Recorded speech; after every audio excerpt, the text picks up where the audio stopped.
everyone, welcome back to my channel today. If you're new, welcome to my channel. This intro and outro is going to be completely different than what I'm actually doing this current video, and this is a completely different day. In this video, I am using the Morphe times Jeffree Star collaboration palette. Big ol' mirror, really pretty colors in here. I actually did not purchase this. I did not get it sent to me, but that would be pretty cool. When working at Ulta, there are contests going on here and there with our employees. One of my coworkers, Emily, had won this palette from a credit card contest, and I guess she had one at home, and I don't know, she wanted to give it to me, and I was like, all people, but like, oh my god, I'm known at my store, on my team, to wear really bright colors on my eyes and just kind of go all out, so maybe that was the reason. I don't really know. I was so happy when she said, hey, do you want this? I was like, are you sure? But yeah, thank you. It's so pretty. At first I did have some trouble blending it. In this video, it was not my first time using the palette, but after editing the video and looking at my completed look, I was like, wow, this looks really good. All brushes will be listed down in the description box. I normally put them in my video, but forgot which ones I used, and I feel like it's just easier for me to get that video out there as fast as possible so you can see my look and everything. But I actually really do like that palette. It's a really good quality. But anyway, without further ado, let's go ahead and get started.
And that is it for today's video. I really hope you enjoyed. If you did, give it a big thumbs up. Subscribe if you want to see more videos on beauty, fashion, health, and alcohol.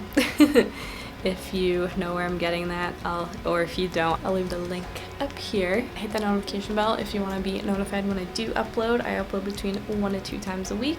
and I hope you had a great day, and I'll see you later. Bye!